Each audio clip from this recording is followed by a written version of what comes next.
শুভ অক্ষয় তৃতীয়া বন্ধুরা, আজকে আমি শুভ অক্ষয় তৃতীয়াতে বানিয়েছিলাম মতিচুরের লাড্ডু। মাত্র 1 কাপ বেসন দিয়ে, কোনো চালনি ছাড়া। এটা আমি কীভাবে বাড়িতে বানিয়েছিলাম খুব সহজভাবে বাড়িতে থাকা জিনিসপত্র দিয়ে, চলো সেটা তোমাদের সাথে শেয়ার করি। আমি আমার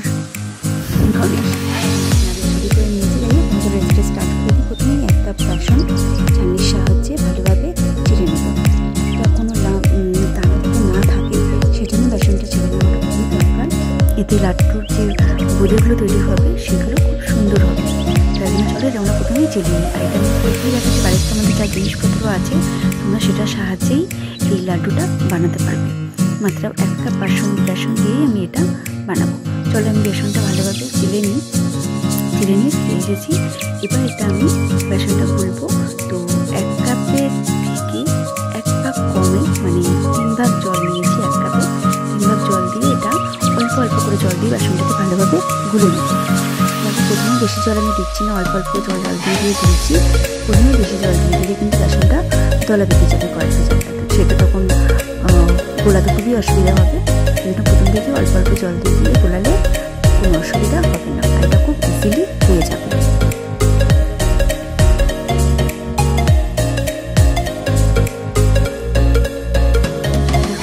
ভালোভাবে গুলিয়ে নিয়েছি। এবার আমি অ্যাড করবো অরেঞ্জ ফুড কালার। আমার কাছে কিছু আমি এটা ইউজ করেছি। তোমাদের কাছে যদি গ্রিন ফুড কালারও থাকে, তোমরা এই বেসনের গুঁড়োটাকে যেভাবে ডিভাইড করবে, করে একটা অরেঞ্জ একটা গ্রিন কালার দিয়ে করবে, দেখবে তারা বোঝাটা সুন্দর হবে। আমার কাছে ছিল না, তাই আমি এটাই করেছি। এবার দেখো কনসিস্টেন্সিটা কীরকম আসছে। একটা চামচিতে তুমি দেখলে বুঝতে পারবে একটা হালকা লেয়ার পড়ছে, আর বেসনটা ড্রপি পড়ছে। চলো এবার আমরা নেক্সট স্টেপে যাই। আমি একটা বেসনের দইয়ের প্যাকেট ভালোভাবে ওয়াশ করে নিয়েছিলাম। এবার সেটার মধ্যে আমি বেসনের গোলাটাকে ঢালবো, ঢেলে তারপরে ভাজবো। এটা কোনো চালনি ছাড়া আমি করছি, সেই জন্য দেখো তেলটা গরম করে এবার ওপর দিয়ে ধরলেই বেসনের যে গোলাটা পড়ছে ড্রপিভাবে, আর ওই বোঁদেগুলো তেলে ভেসে উঠছে। তার মানে এটা তেলটা প্রপার গরম হয়েছিল। মাঝখানে একটা ক্লিপ আমি নিতে ভুলে গেছিলাম। চলো তারপরে বোঁদেগুলো সব কটা ভেজে নিই।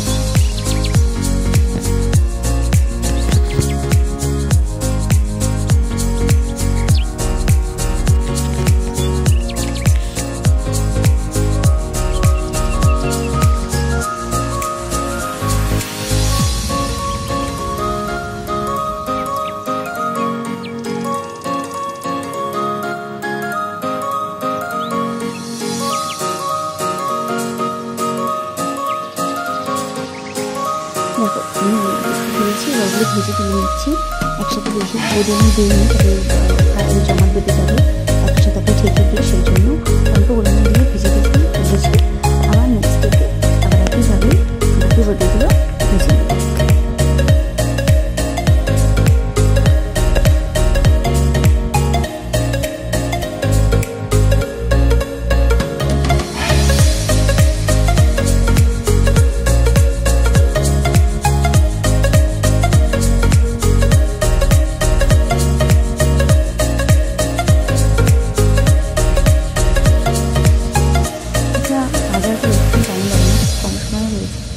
এবার এগুলো তুলে বাকি বোঁদেগুলো ভেজে নিয়ে ফিরে এসেছি।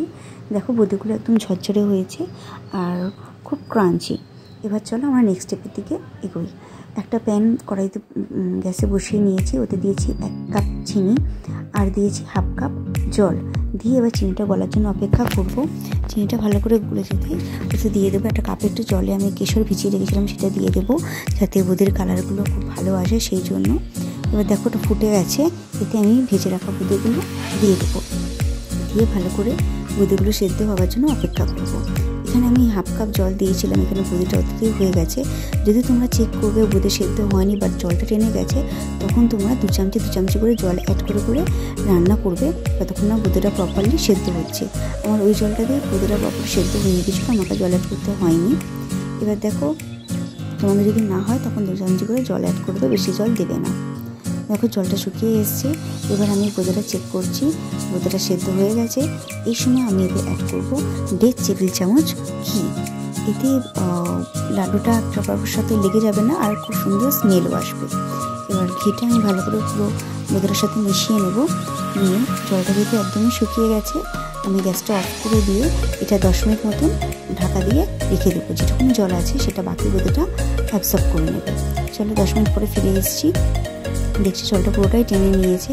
এবার আমি এটা একটা বাটিতে নামিয়ে নেব। নামিয়ে নিয়ে এটা আস্তে আস্তে আমি এক হাতের মাধ্যমে লাড্ডুগুলো গোল পাকাচ্ছি। এইভাবে আমি দেখেছি প্রসেসটা, এইভাবে লাড্ডুগুলো বানিয়ে নিচ্ছি। নিয়ে সবকটা লাড্ডু বানিয়ে আবার ফিরে আসছি। সবকটা লাড্ডু বানানো হয়ে গেছে। আমি ওপর থেকে কাজু বাদাম কুচি আর দিয়েছি একটু কেশর দিয়ে এটা ডেকোরেট করেছি। তোমরা চাইলে কিশমিশও দিতে পারো বা আমন্ডসও দিতে পারো বা পেস্তাও দিতে পারো। আমার কাছে এখন কাজু বাদামটা ছিল তাই আমি কেশর আর কাজু বাদাম দিয়ে ডেকোরেট করেছি। তোমার আজকে ভিডিওটা কেমন লাগলো আমাকে অবশ্যই জানিও।